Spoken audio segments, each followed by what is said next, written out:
Shelter in place issued in Oakley due to a hazmat situation 2 days ago. Why? It says shelter in place order is in effect late Friday evening for the area of Oakley due to a hazardous materials emergency. A spokesperson for the Contra Costa County Fire Protection District said that the order is in effect as of 11:45 p.m. for an area near 4th and Main Street in Oakley. The neighborhood is mostly residential with several businesses along 4th Street. Dang. And then it doesn't say any more after that. So it's a news article from 2 days ago. It says shelter in place issued in Oakley due to a hazmat situation. But they don't say what the hazmat situation is. It sounds like you're saying it's corn. It's come. Big like the lumps and have some juice.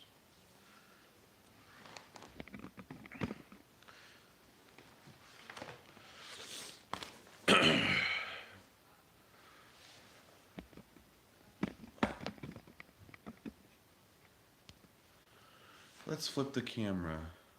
That works.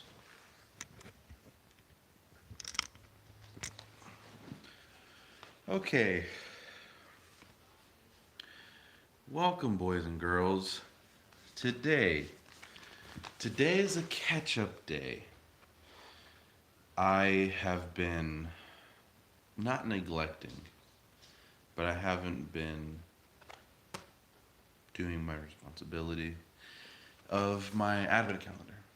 I haven't been reading one book every single day. From the 5th to like the 8th, I have been busy. I was on a movie set. I was an actor. I was filming with some top-notch celebrity actors. So that was pretty cool. I was busy with that. And then after that, I had to do some work for, I'm a photographer. I take pictures for work, and I had an event to do, and I was busy with that. And then that's what, so that's already 5 missed days of the Advent calendar. And after that, I just, I was just chilling, just not really thinking too much about this. So, yeah, today's just a catch-up day. And with that said, we have a lot of stories to read. Let me change. There we go. Comments. So, with my excuse out of the way for not doing my Advent calendar, this is going to be like a story time format. Usually I film at the table, literally right behind me, right here. I film right there. I put the book down on the table and then switch to like me reading it right in front of the camera. Doing that a little bit different today. Just because we move stuff around here and I don't feel like being in that corner. So, just like in story time in kindergarten or preschool, I'm going to read the page and then show you the picture. And we have quite a few books to get through. So, if you'd seen the first 4 videos, you know that the ones with the cover outward are the ones that are completed, and we've got quite a few to get through. So there's 5, 6, 7, 8, 9, 10. We have 8 books to get through. So I'm gonna stop procrastinating and just let's get started. So Book 5. I feel like a teacher right now, holding this in front of you and looking down. Where's book 5? Book 5 is right here. The first Spider-Man book we get. So, book 5, I'm going to put this aside. Here is, what does it say? A Sticky Situation. Spider-Man. This is the cover. Not bad. And the back of the book says, the web-slinging heroes are training when Venom strikes. Will the superhero trio manage to defeat the alien villain? So yeah, I'm going to do it just like this. And, well, let's get to it. I mean, this is going to be way more comfortable for me. A Sticky Situation. So it looks like Miles, Gwen, and Spider-Man are going to fight Venom. All right. One sunny day, Spider-Man was helping an old lady. She thought there was a smelly goo monster in the sewers. That's just our wonderful stinky city, said Spider-Man. He then swung away to meet up with Miles and Gwen for a training session.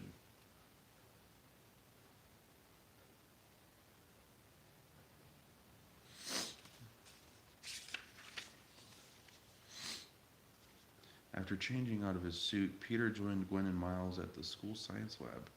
Gwen was putting the finishing touches to a sound cannon she'd been working on, but it was soon time to start training. Let's go through a couple of simple training exercises, said Spider-Man a few minutes later. Once they'd got to the roof.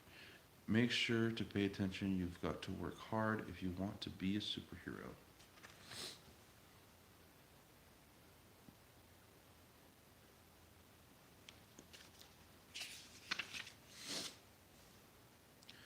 To begin, Miles tried out his improved bioelectric venom blasts, but Spider-Man was able to dodge every single one. Your venom blasts are too wild and uncontrolled, said Spider-Man, as he leaped all over Miles. You're not focusing on your target. Gwen, also known as Ghost Spider, rolled her eyes. Know-it-all.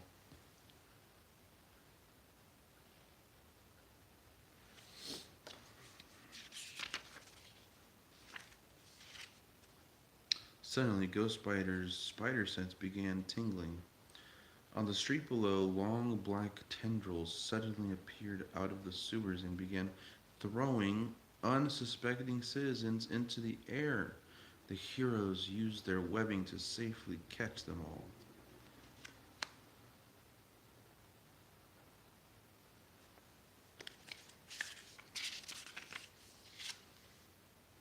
A big black creature emerged from the spiraling tendrils. Venom, growled Spider-Man. Ghost Spider knew the name well, the alien that bonded itself to a human named Eddie Brock, she exclaimed. You don't really want to hurt people, Eddie, called out Spider-Man. Eddie can't hear you, Spider-Man, the villain hissed. There's only Venom now. The hero had no option but to fight the gooey villain.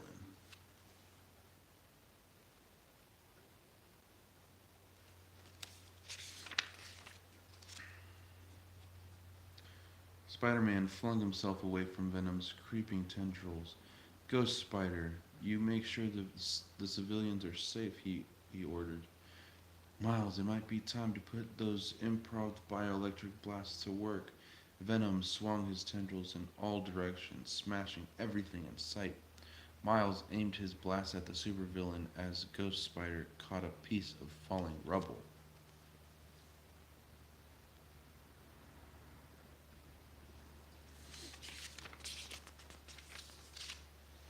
And now your friendly neighborhood webhead swings in for the grand finale, said Spider-Man. Thwip! He shot his sticky webbing in Venom's face. It looked like Spider-Man had saved the day. But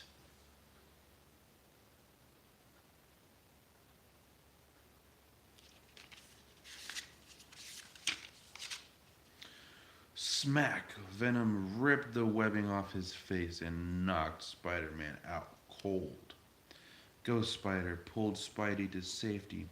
I think I know how to take him down for good, she said to Miles, but I'll need you to keep him distracted for a couple of minutes. Miles fired off a round of venom blasts at a large electronic screen, causing a shower of sparks to rain down on Venom. Be right back, called Ghost Spider.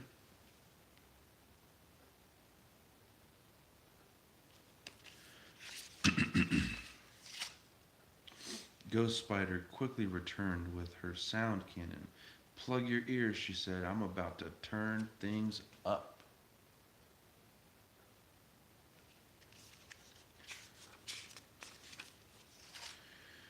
Ghost Spider unleashed the full power of the sound cannon on Venom. He struggled to preserve his monstrous form as the sound waves hit him. Stop, he screeched. Keep going, exclaimed Miles. Soon Venom's body reverted to a puddle of goo, revealing Eddie Brock's human form underneath.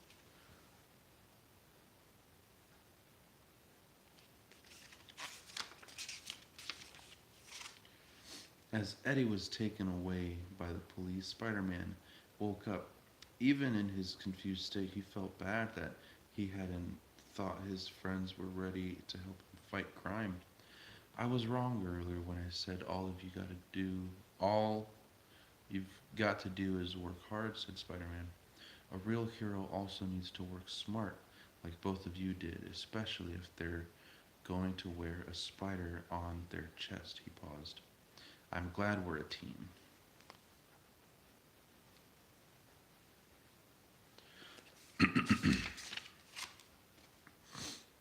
I told you it was a goo monster, said the old lady from earlier, suddenly reappearing. Spidey cringed. Sorry, ma'am. I'll make sure to double check next time. With that, the three heroes swung away.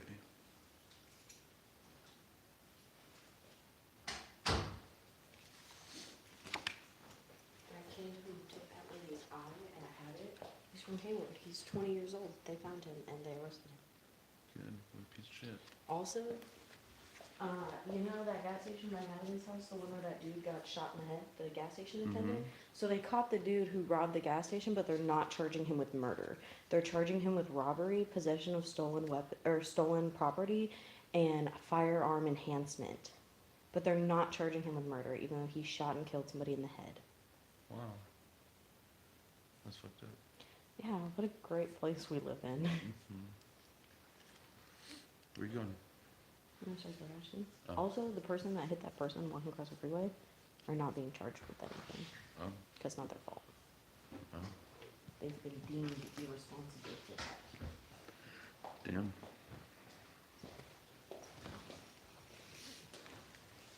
Well, I'm done with this one. What number is that? 5. Well, that was a sticky situation. Let's move on to book 6. I'm doing like kindergarten story time style, where I read and then I show the picture. So this was number 5.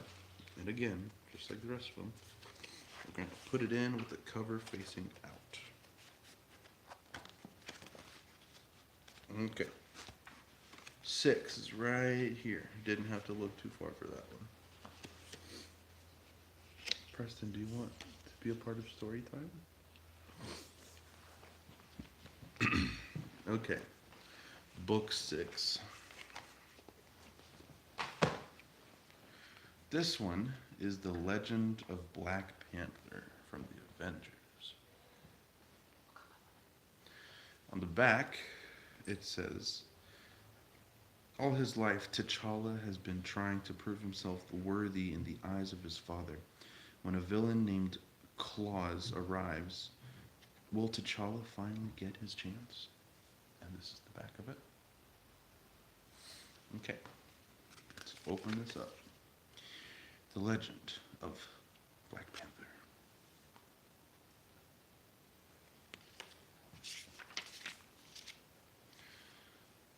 The land of Wakanda lay deep in the heart of Africa, country born of great tribal traditions. It owes much of its majestic beauty to the thriving animal kingdom that roams its lands. Many years ago, an asteroid containing massive amounts of vibranium metal shards. Oh, Many years ago, an asteroid containing massive amounts of vibranium metal smashed into the Wakandan forest. Its unique ability to absorb vibrations made it valuable.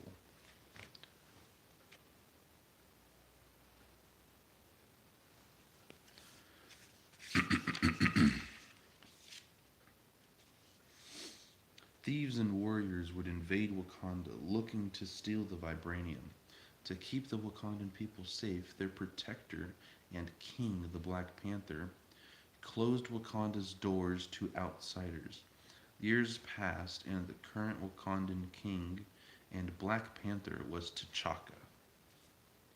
He was worthy of the mantle of Black Panther, though through hard work, study, and training. Oh, I did not show the picture, sorry.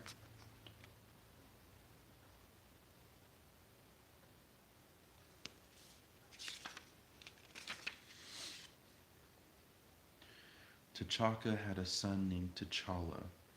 He and his wife, Ramonda, taught the young prince everything they could. T'Chaka asked a lot of his son.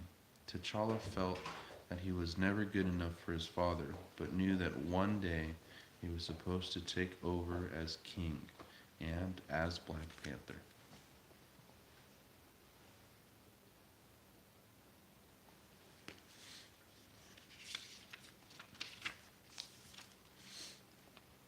Instead of giving up, T'Challa decided he would be the best at everything he did. He learned more and trained harder, desperately trying to live up to his father's expectations. When he grew older, T'Challa asked his father if he could take the trials of the Black Panther, but T'Chaka told his son that he was not ready yet.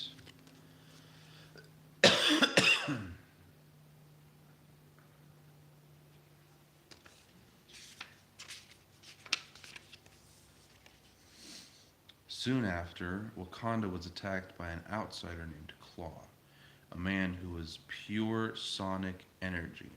Claw wanted Wakanda's vibranium using a sonic converter he wore over his right hand. Claw projected a stampede of animals made of sound. The animals infiltrated the land of Wakanda and quickly overpowered its military forces.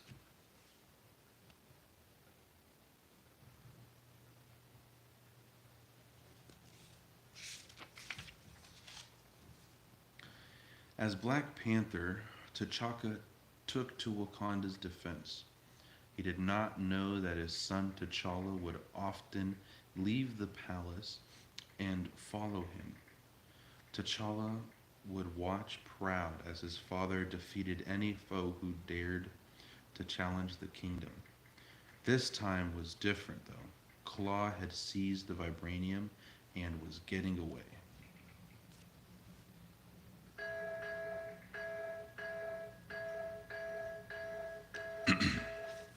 Did you get an order?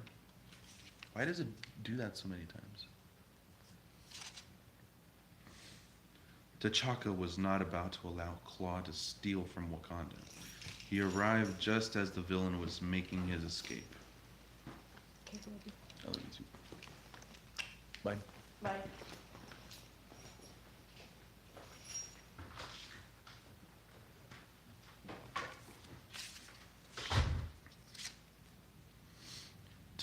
T'Chaka leaped at Claw. The villain turned, unleashing his full power on T'Chaka. The king was badly wounded, but the king was badly wounded by the sudden blast. T'Challa jumped to action. He grabbed a vibranium disc and used it to shield himself from. ¿Esta mesa lo vas a ocupar o...? Creo que no. ¿Lo puedes desbaratar? Todavía no. Es que no sé. Sí, porque me dijo tu mamá. ¿Qué le estorba? Pregúntale tú a Cristian si lo va a ocupar, si no, pues... Creo que, no sé, tal vez lo voy a vender. No. Sí, porque quería sacar unas cosas que no pudo sacarlos el otro día. Oh, Si no, ahorita a ver cuando lo acomodo para que arregle sus cosas de su limpieza. okay, ¿Ok? okay, sorry.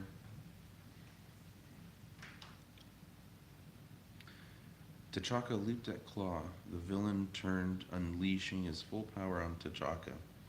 The king was badly wounded by the sudden blast. T'Challa jumped to action. He grabbed a vibranium disc and used it to shield himself from Claw's powers as he advanced.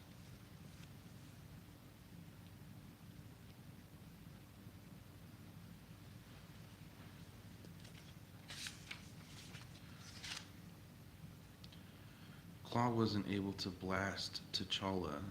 The young boy moved quickly to press his advantage, using the vibranium disc to absorb all of the vibrations that Claw let loose.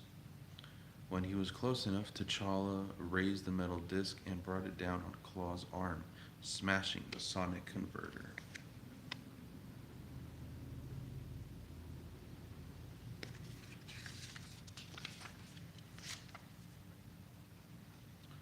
Claw was injured but managed to escape. As T'Challa rushed to his father's side, the young man held his dying father in his arms, vowing that he would somehow become worthy to be called both King and Black Panther and continue his father's legacy.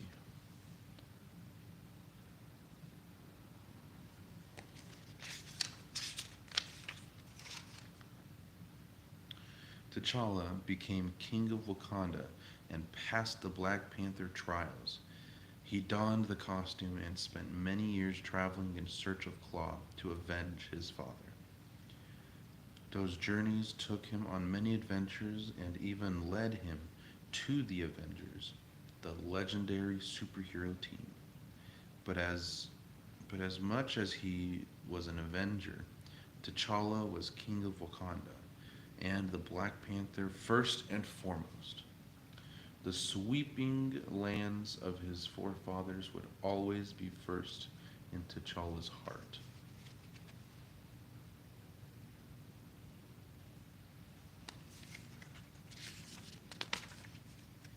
And that's the end.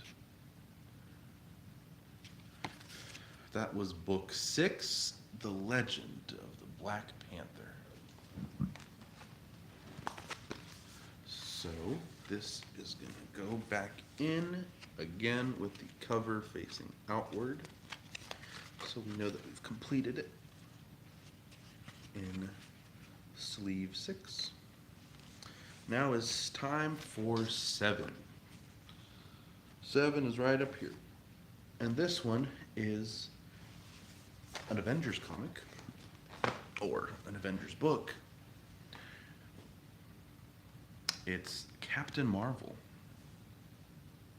Let me turn some lights on in here to just get the ambient light a little bit brighter.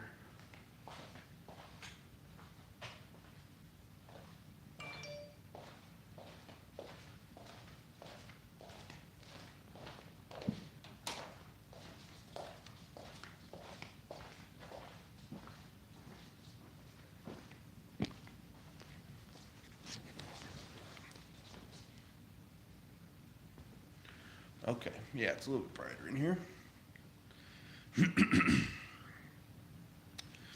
The back of this says, before Captain Marvel, there was Carol Danvers, fighter pilot for the U.S. Air Force. Find out the story behind the superhuman.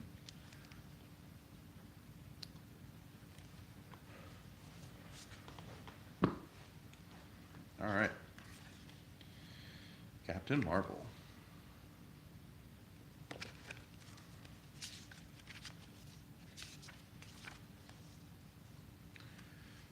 Code name, Captain Marvel. Real name, Carol Danvers. Height, 5 feet 11 inches. Power and abilities. Captain Marvel has superhuman strength, stamina, and durability. She can fly at high speeds and also fire intense energy blasts. Captain Marvel is a highly trained fighter pilot, spy, and an expert in hand-to-hand combat.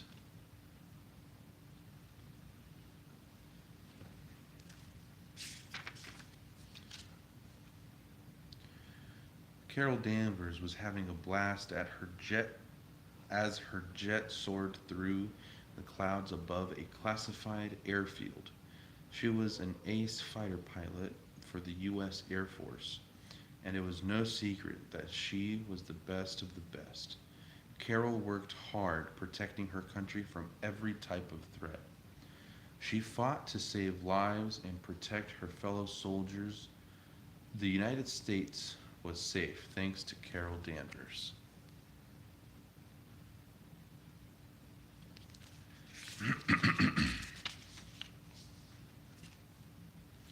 Eventually, NASA heard about Carol Danvers and her stellar military record. They recruited her to be their head of security, protecting the United States from cosmic threats. In her new position, Carol learned not only that aliens were real, but that many of them were bent on destroying Earth. One of those alien races was known as the Kree Empire. NASA was concerned that their endless galactic wars were making Earth vulnerable to alien attacks.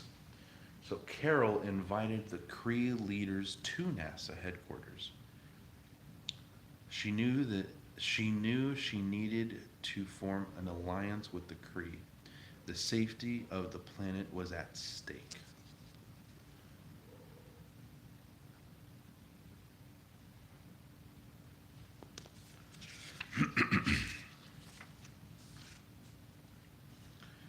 During the meetings, Carol became friends with the Kree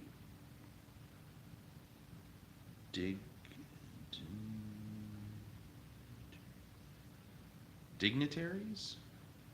During the meeting, Carol became friends with the Kree dignitaries, especially their central leader, Captain Mar-Vell. However, that would not last long. One of the Kree, the evil Yon-Rog, did not want peace, so he came up with a plan.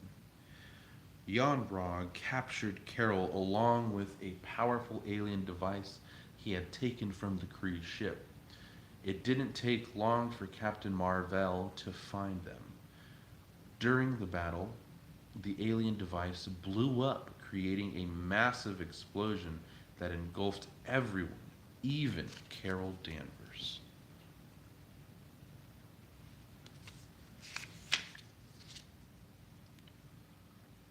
In the aftermath, Carol escaped unhurt and Yon-Rog was never seen again. Captain Mar-Vell and his fellow Kree left Earth to continue their galactic wars. Although the peace mission was a failure, Carol knew that working with the Kree had been the right thing to do. Weeks later, Carol began to feel strange. One night she started feeling dizzy until suddenly her world went black. The next thing Carol knew, she was floating. She felt powerful and could create sparkly energy with her hands.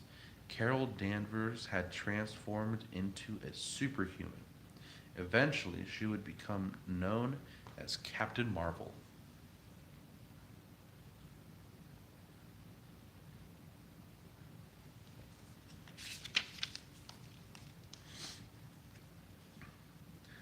The explosion had awakened Carol's superpowers.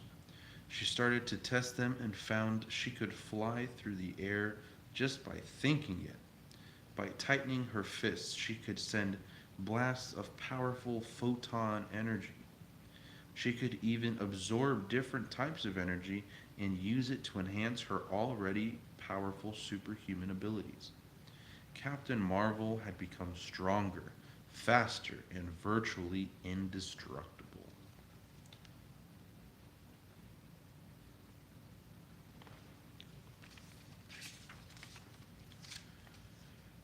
As a superhero, Captain Marvel was able to do things she'd only dreamed of as a pilot. She took to the skies, exploring the far reaches of space and using her powers for good. Along the way, she made new friends and new enemies, but in the end, something always pulled her back home. Captain Marvel's military training had made her Earth's fiercest protector. Whether it was a meteor hurling, hurtling through Earth's atmosphere or a galactic council meeting, Captain Marvel was always ready to protect Earth.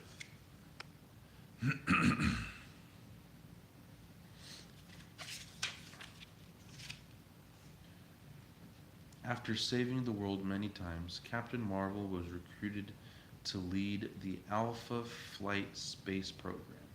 Alpha Flight was created as Earth's first line of defense against alien threats. As Lieutenant Commander, Captain Marvel was able to prevent a massive attack from an evil alien army, the Chitauri. Under Captain Marvel's direction, her amazing team created a giant shield that protected the planet. The Chitauri were defeated and Earth was saved once again.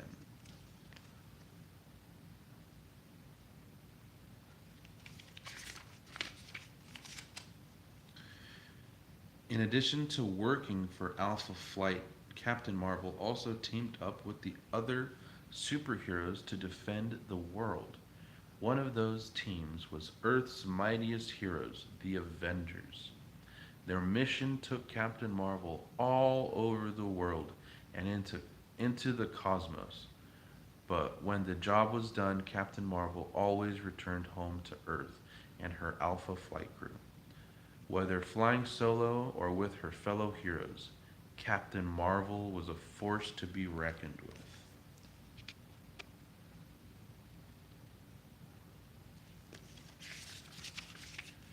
And that's it. Nice picture of her at the end. That's it for book 7.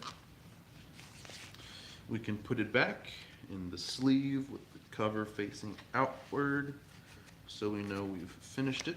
And we can move on to 8, which is right here.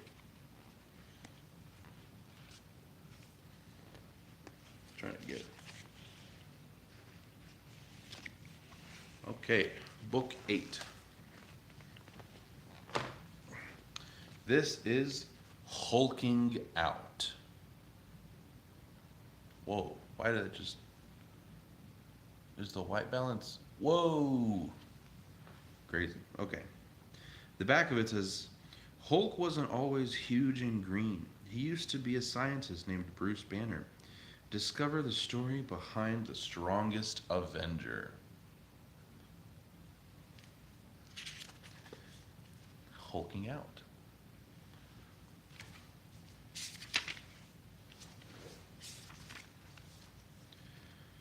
Code name, Hulk. Real name, Robert Bruce Banner.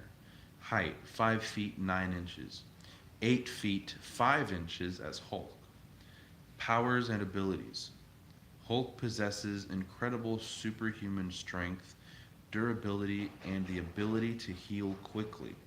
When he's Bruce Banner, he has a genius-level intellect and is an expert in multiple scientific fields, particularly physics and radiation.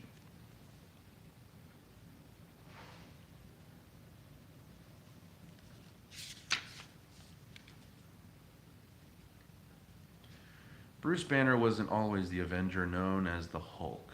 Long ago, he was just a little boy in school, no different than many others. He was small for his age and was bullied by many of his larger classmates. Unlike his body, Bruce's brain was very strong. He grew up reading everything he could about science, math, and chemistry.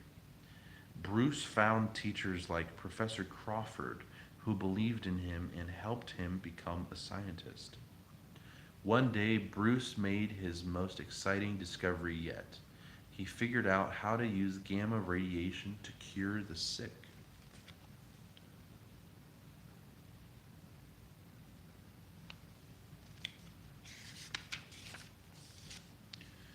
But General Ross had other plans for the gamma radiation. General Ross ordered Bruce and Professor Crawford to stop using it to help the sick. Instead, he wanted a gamma bomb to help the army in war. Bruce didn't want to make a bomb, but Ross insisted. Bruce felt intimidated by Ross and was scared to say no. He was being bullied once again. After months of work, the bomb was set up in a remote desert. The team was about to detonate the bomb as they watched from a concrete bunker. But suddenly,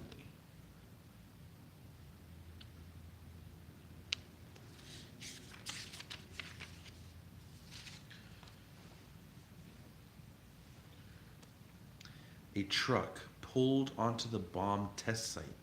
Bruce saw a young driver and shouted that someone had to rescue him before the explosion erupted. But the countdown to detonation had already begun. The bomb was going to go off. Bruce begged the army heroes who were at the site to try and save the boy, but the men just told him to go away. Something stirred inside Bruce, and a feeling he hadn't noticed before. It was courage. It was an inner strength, not muscle, but heart. Bruce was done being bullied. Without another word, Bruce charged out into the bright desert.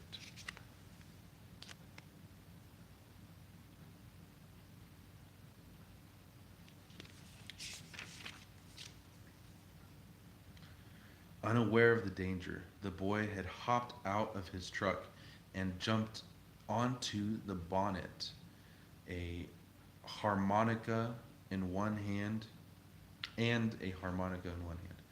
The bomb was just seconds away from detonation when Bruce reached the boy. At the last moment, Bruce pushed the boy into the surrounding protective ditch just as the bomb went off. But Bruce was caught in the gamma blast.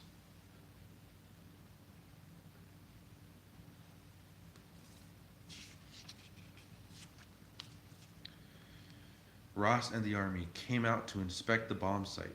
The smoke was thinning out, but there was no sign of Bruce or the boy, only the melted truck. Just as they started to fear the worst, a giant shape appeared in the smoke, standing over the boy to protect him. It was the Incredible Hulk.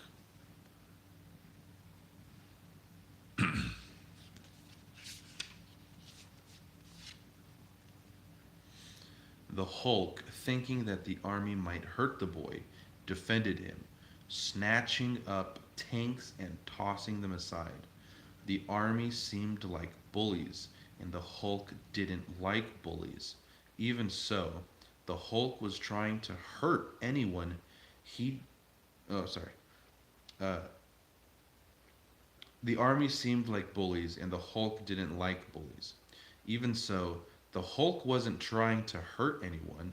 He just wanted to keep the boy safe. But the army seemed scared.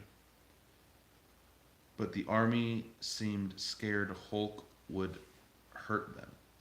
And so they ran away from him.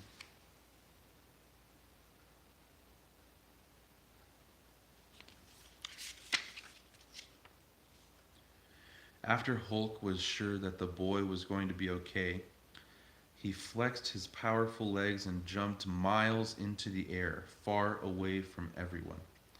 Once Hulk was alone in the woods, he shrank and turned back into Bruce Banner.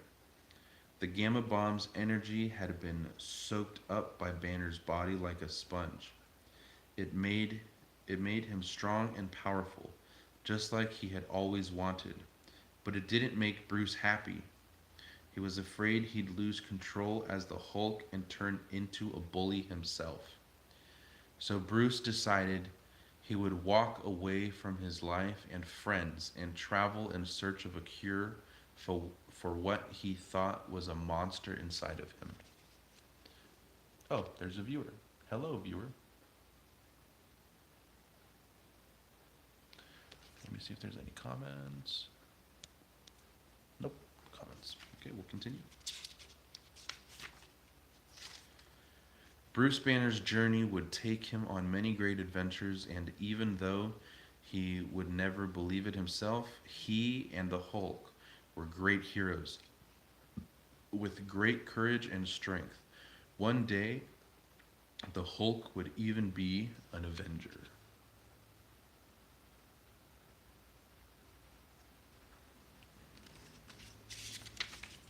And that's it. That's it for book 8. It ends with a nice picture of the Hulk. We're gonna put this back into the advent calendar. We're gonna put this in sleeve 8 with the cover facing outward, so we know we've completed it. Okay, now we're gonna look for book 9. I think it's this one.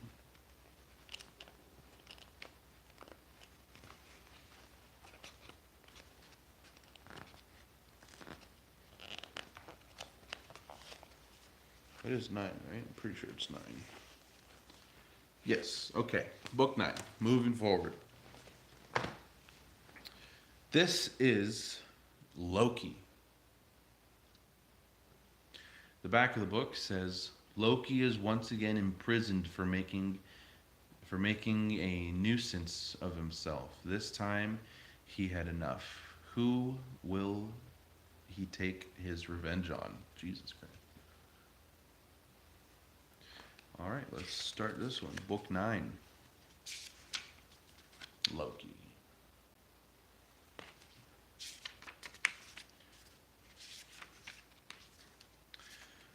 Full name, Loki Laufeyson.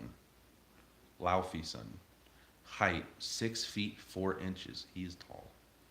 Occupation, troublemaker. Powers and abilities. Loki has superhuman strength, speed, endurance, and resistance to injury. A master of reality manipulation, including effects such as shape-shifting and mind control. He often wields a mystical scepter capable of enhancing these powers.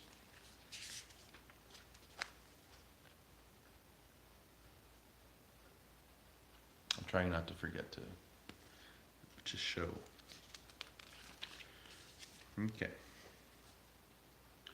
Thor and Loki were hurtling towards Asgard.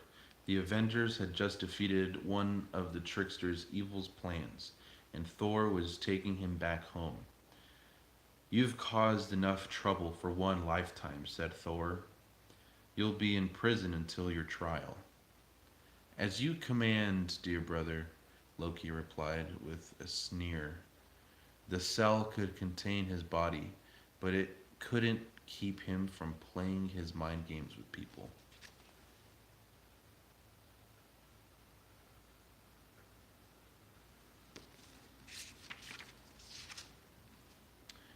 Loki had one specific person in mind, Hulk. Loki recalled all the times he'd been on the end of Hulk's fierce punches. If he could get inside the green hero's head, he would create lots of trouble for the Avengers. Loki closed his eyes and located Dr. Bruce Banner. On Earth, Banner suddenly found himself surrounded by vicious warriors. It was Loki's trick. But to Dr. Banner, the martyrs seemed real. Banner transformed into the Hulk, but he was actually attacking peaceful villagers who were terrified.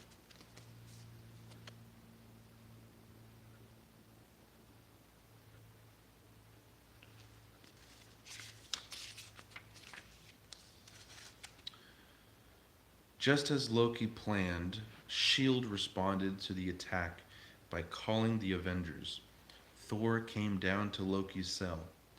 I am needed on Earth once more, he said.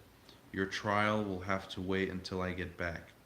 Grabbing his hammer, Thor made his way to the Bifrost Bridge to be transported back to Earth. He did not know what happened to cause Hulk to lose his cool, but he would help the Avengers figure it out.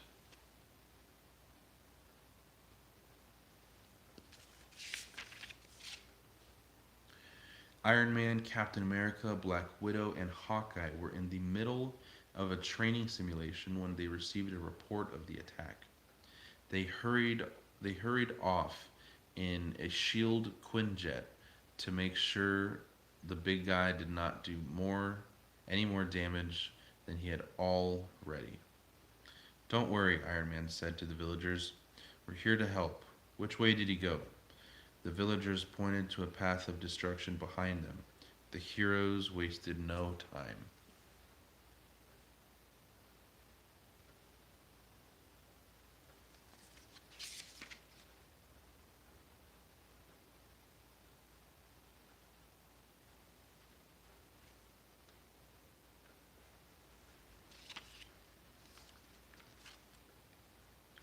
Thor arrived as the other heroes took off in search of Hulk. Loki created an illusion of Hulk charging directly toward Thor. Thor quickly jumped out of the way. It is me, said Thor to Hulk, your fellow Avenger. Hulk ignored Thor and charged again. Thor swung his hammer low to trip him, but his hammer went right through the illusion. Up to your old tricks again, brother, he shouted. I know what you need. He summoned the Bifrost Bridge and returned to Asgard.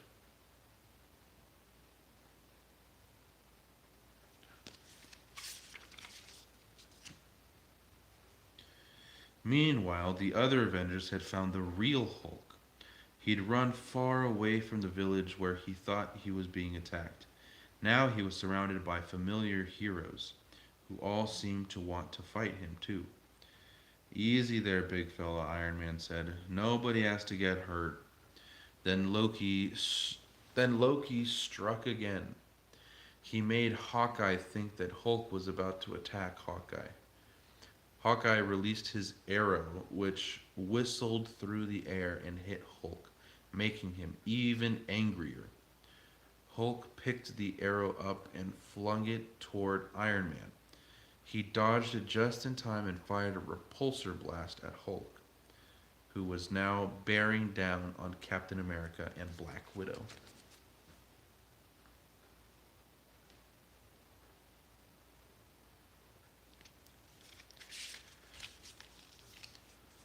Loki was so caught up in his mischief, he didn't realize Thor had returned until he stormed into his holding cell, grabbed Loki, and brought him back to where the other Avengers were battling Hulk.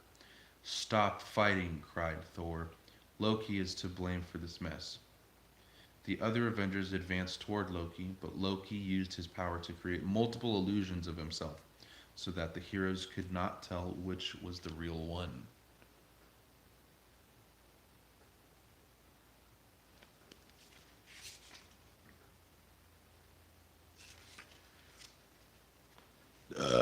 Excuse me. Suddenly, Hulk swung his arm in a wide arc until he hit the real Loki, who crumpled to the ground. No more tricks, Hulk said. Your fun is over, Thor agreed. It's back to prison for you, brother. Loki was locked up once again on Asgard, and the Avengers settled in to enjoy their victory for now. For now, everything on Earth was quiet.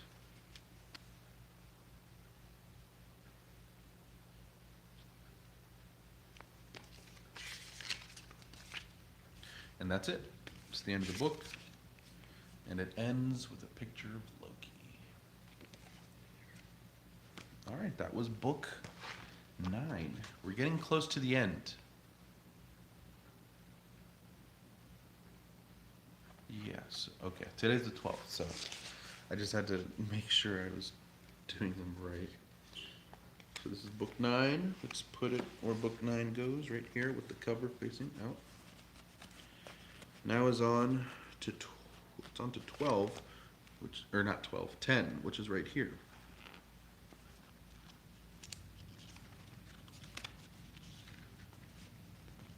And this one, yes, 9, 10, okay. This one is an Asgardian prince, which is Thor, which, I mean, we just read Loki, but, okay. Same world. So this is the Asgardian prince. The back of it says, before Thor became an Avenger, he lived in the realm of Asgard. But when Thor is banished, can he learn how to become worthy? So this is the Thor origin. The Asgardian prince.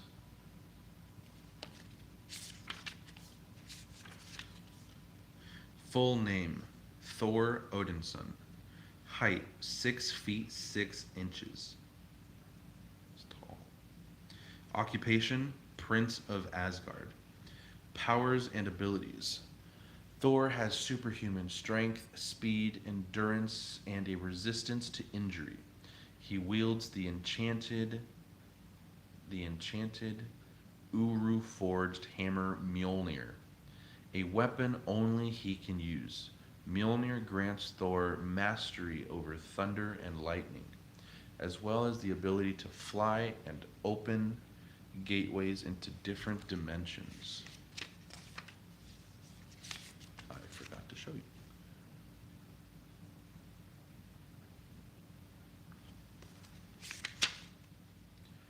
The mighty Thor was once the most powerful being in the magical realm of Asgard.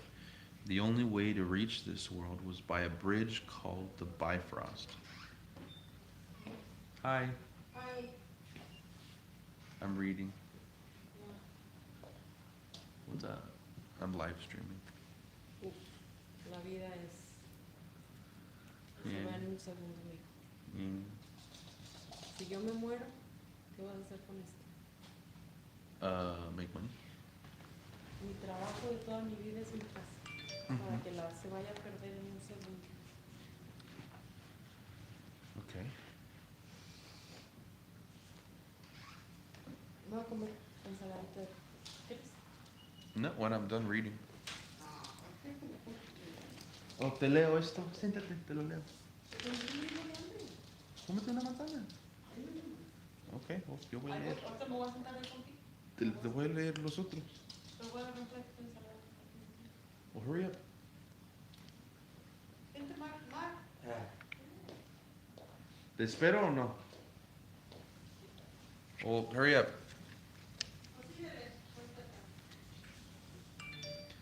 Even though Asgard and the people who lived there were well protected, they faced endless threats. Thor was one of the land's great protectors.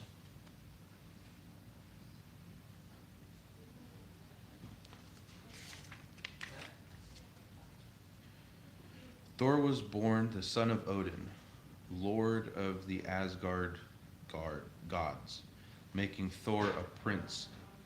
He and his brother Loki, the adopted son of Odin, lived in a grand palace.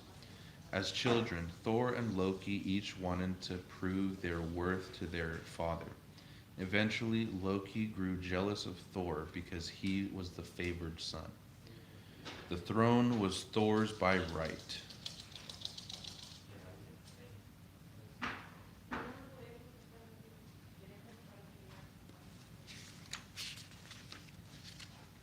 To determine when Thor would be ready to rule, Odin had a special hammer made.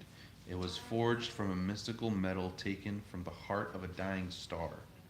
It held great power, but only someone who proved to be worthy could lift the hammer, Mjolnir. Thor performed amazing acts of bravery and nobility, all while displaying great strength.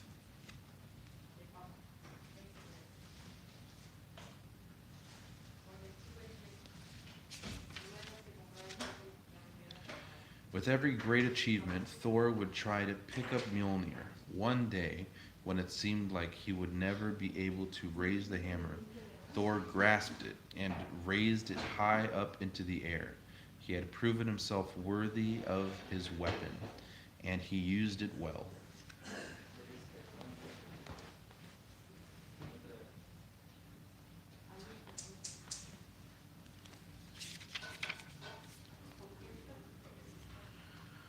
Odin wanted Thor to be a great warrior, and he had become one. More importantly, Odin knew Thor had earned every Asgardian's respect, but Odin also knew that Thor had begun to let the power go to his head. Odin was not happy. Thor was cursed by his father to live on Earth as a mere mortal.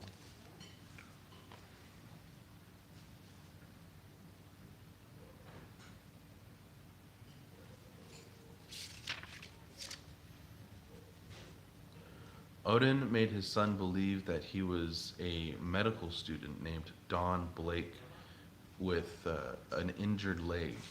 As Don, Thor learned to study hard, and in the end, he earned his medical degree.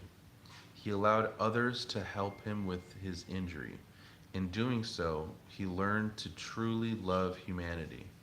Then one day, on vacation in Norway, Don discovered a strange walking stick inside a cave. When he struck the stick against the ground, it magically transformed. It was Mjolnir in disguise.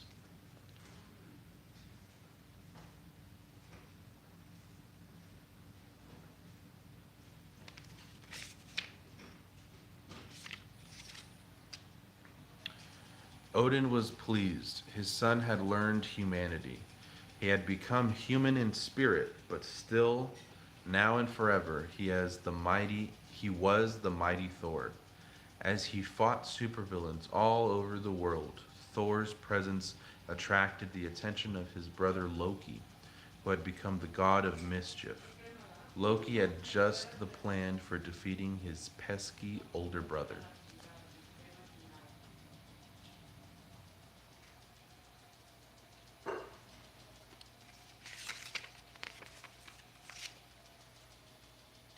On Earth, Loki coursed the invincible Hulk into fists of rage in order to draw Thor into battle. When Thor realized that the Hulk had been manipulated by Loki, he knew he was going to need some help. With the assistance of Iron Man, Hulk, Ant-Man, and the Wasp, the heroes defeated Loki and forced him to confess his crimes. Thor knew he needed to continue to protect the people of Earth and Asgard from evil, and he couldn't do it alone. From that moment on, Thor was part of the greatest team of heroes the universe had ever witnessed, the Avengers.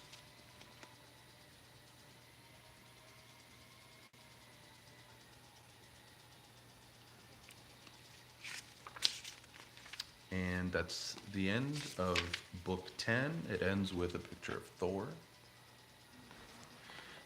We're going to return this one to the Advent calendar. Again, with the cover facing out. I'm going to put it into sleeve 10.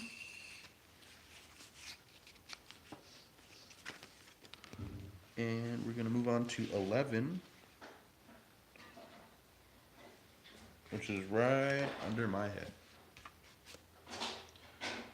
This is another Captain Marvel one. It's Avengers Cool as a Captain. Mom, I'm about to read a new one.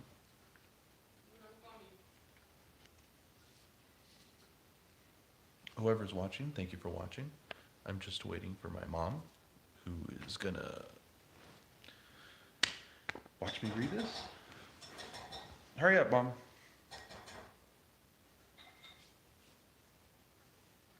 I don't know where she's gonna sit.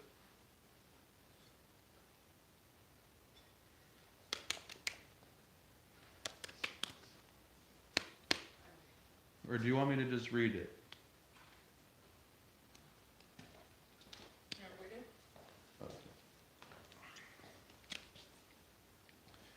This is cool as a captain. Earth is threatened by a cybernetic villain. Can Captain Marvel remain cool and get the job done? Oh shit, my battery's dying. Yeah, oh shit. Turn on battery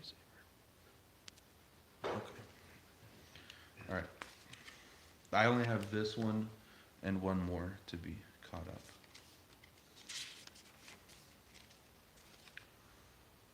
Over the past few days, Captain Marvel had been tracking a group of space robots that had been up to no good. She finally had them where she wanted them and zoomed up from planet Earth to stop them once and for all. The superhero wasn't sure where they had come from, but she knew one thing: the freaky looking machines had to be stopped before they did any more damage.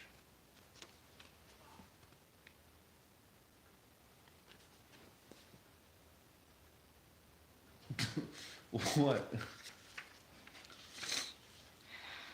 ¿Qué? Why are you breathing like that? Oh, I know. You still want to listen? This one's not as cool, but that's fine. Let's dance, cried Captain Marvel as she unleashed her powers on the little robotic troublemakers. They quickly stopped whatever they had been doing to this satellite and attacked Captain Marvel. However, she was far too strong for them, and soon they had all been smashed into scrap metal.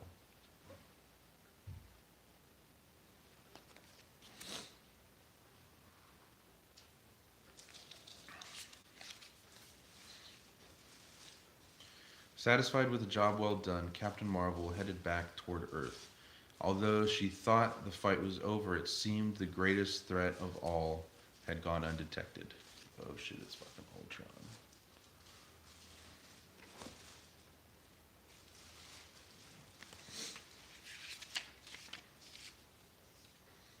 Back on Earth, Captain Marvel had some visitors, two of the Avengers, Iron Man and Captain America. Internet's down across the globe, said Cap, getting straight to the point. Captain Marvel thought for a moment. Were the space robots something to do with this? She quickly realized who was behind the attack. It must be Ultron, she said confidently. He's the only one who could release such a virus. Come on, I've got an idea. Soon the three of them were at Alpha Flight Headquarters, the space program Captain Marvel commanded. Lieutenant O'Connell, called Captain Marvel, Infinite Offense Network Protocol 616.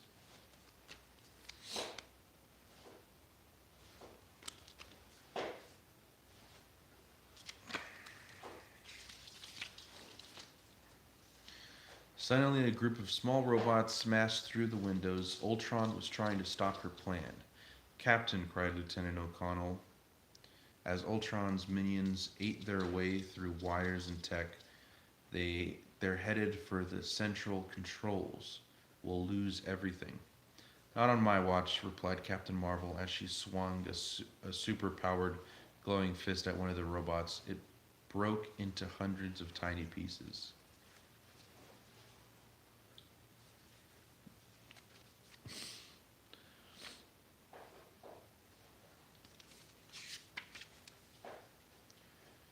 Cap, Iron Man said, Captain Marvel nodding at the two superheroes. Let's neutralize this threat so we can get back to business. The heroes swung into action. Cap's shield, Iron Man's repulsors, and Captain Marvel's fists made quick work of the robots. This was only $5.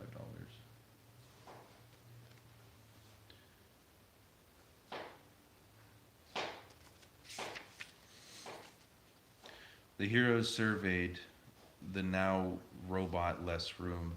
Get ready, warned Captain Marvel. Iron Man looked around, confused for what, he said. We won, Captain Marvel smirked. Not quite yet. As if on cue, the wall behind Captain America exploded. Ultron appeared through the dust and mayhem. "Oh, how cute," he said sarcastically. "Iron Man and Captain America think they can foil my genius plot to destroy human civilization."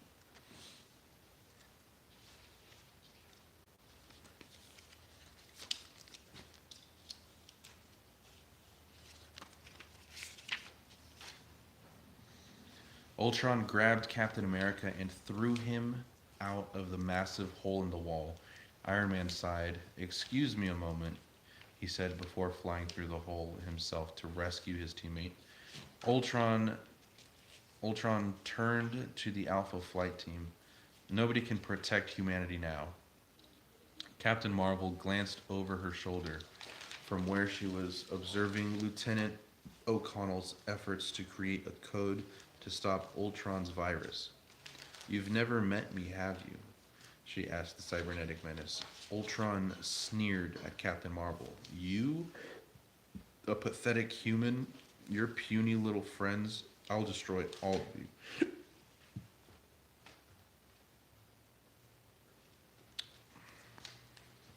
The Hulk one is pretty good.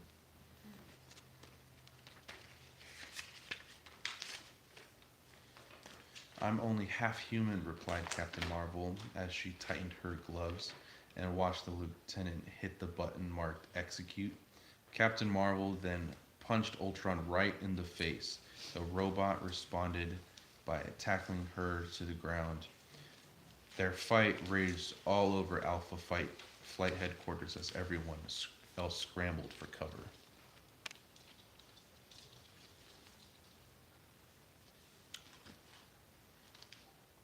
Where are the rest of them? Suddenly the computer went bing. Lieutenant O'Connell had successfully destroyed Ultron's code. "There we go," said Captain Marvel, smiling. "Your virus is toast, Ultron. And so are you." Wham! Captain Marvel swung a mighty punch. The blow was so powerful that Ultron burst through the wall and sailed straight into space.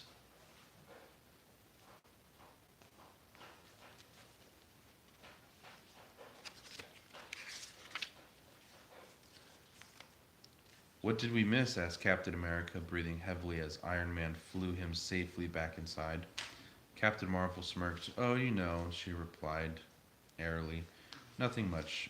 Just got the internet back up. Ultron's out of our hair, and the world is saved. The usual. All in a day's work. Time to celebrate?" asked Iron Man, as he high-fived Captain Marvel.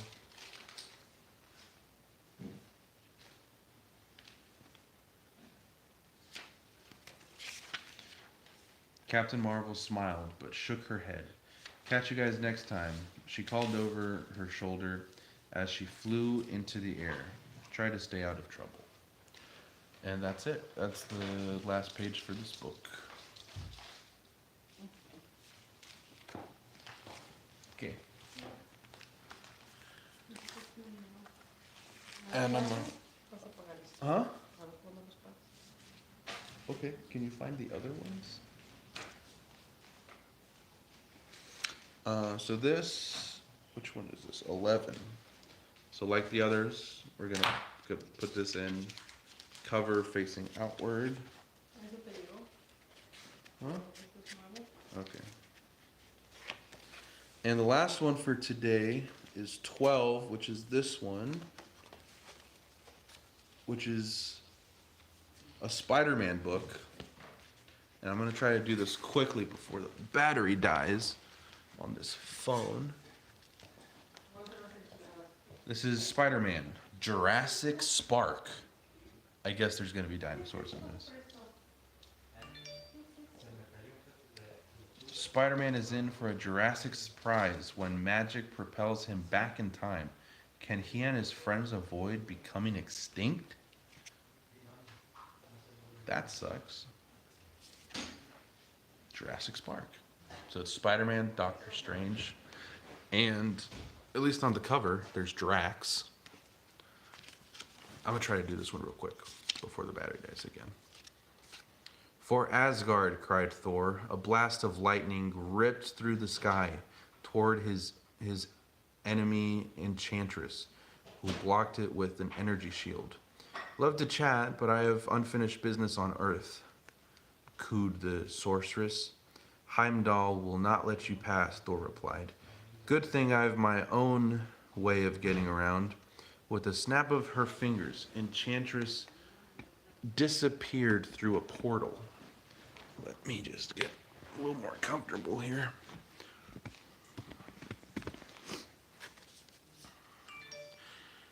Heimdall opened the bridge. Thor had no idea how the Enchantress had escaped her holding cell or what she planned to do on Earth, but he knew he had to stop her. Enchantress was a powerful sorceress, and even Thor was going to need some help. It was time for the Avengers to assemble.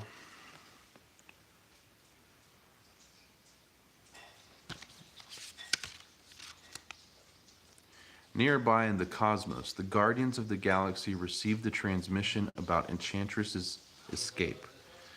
Hey, that's my home planet, Star-Lord said. Let's go help and maybe pick up a hot dog while we're there.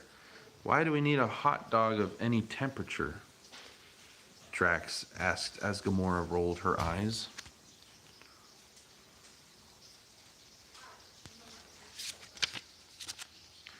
Back on Earth, Spider-Man swung toward the bright light coming from Central Park. Whoa, it's too early for holiday lights, he thought to himself. Better check it out.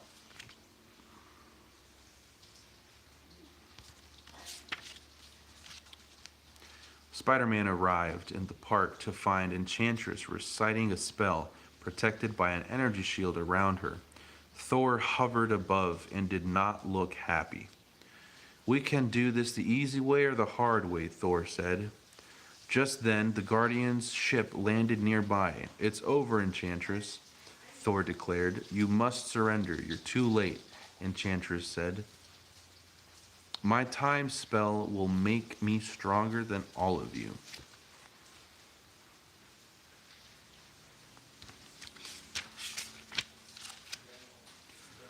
You need to fight magic with magic, a voice called out. Everyone turned to see Doctor Strange, who was working up his own sorcery. Let's see how the sorceress fares when she gets a taste of her own medicine. He began to summon a portal. No, Enchantress cried. The spell cannot be interrupted, or else, just as the portal descended upon her, Enchantress's energy shield splintered into thousands of fragments of bleeding light.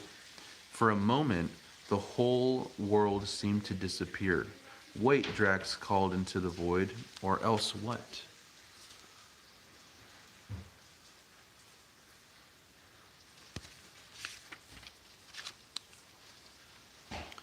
Seconds later, the three heroes found themselves in a strange field. Where are we? Asked Spider-Man. Suddenly, an earth-shattering roar pierced the air. And what is that horrible noise? Asked Drax. Some fucking dinosaurs, that's what they are.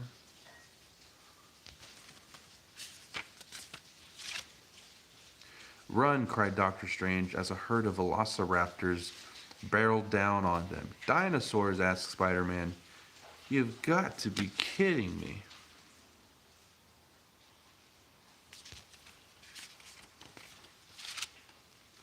Doctor Strange used his magic to levitate Drax and Spider-Man out of the Velociraptor's path. But it soon became clear the dinosaurs hadn't been running toward the superheroes. Instead, they had been running away from something else. A giant T-Rex, to be exact. Uh-oh, Spider-Man said.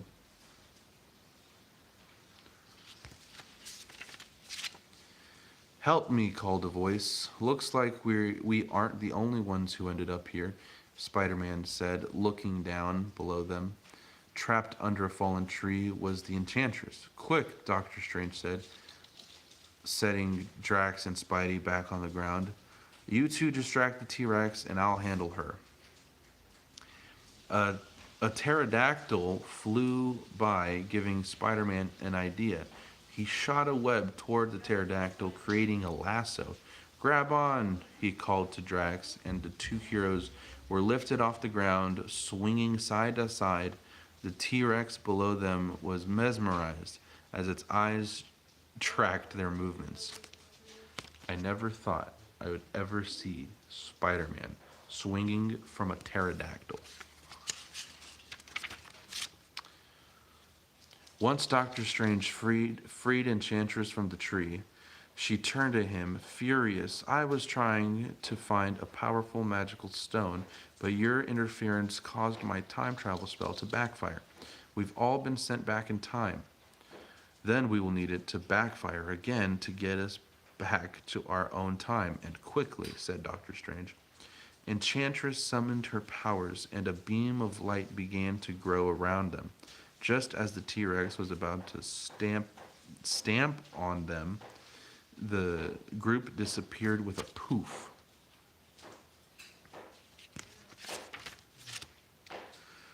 Gotcha, Thor yelled back in the present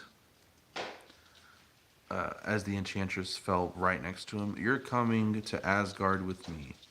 Thor peered at the group of heroes. What happened? We'll tell you all about it when we have time, Spider-Man joked. Get it? And that's the end. It's the end of the book. This goes to number 12. Ooh, let me pull my shorts down. This goes to 12 with the cover facing out. And we are caught up. So tomorrow I will do number 13. And that's it for this video. Thanks for watching the Advent Calendar, me catching up.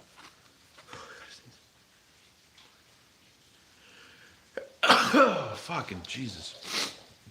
That's it. Thanks for watching. I'll see you tomorrow. Bye.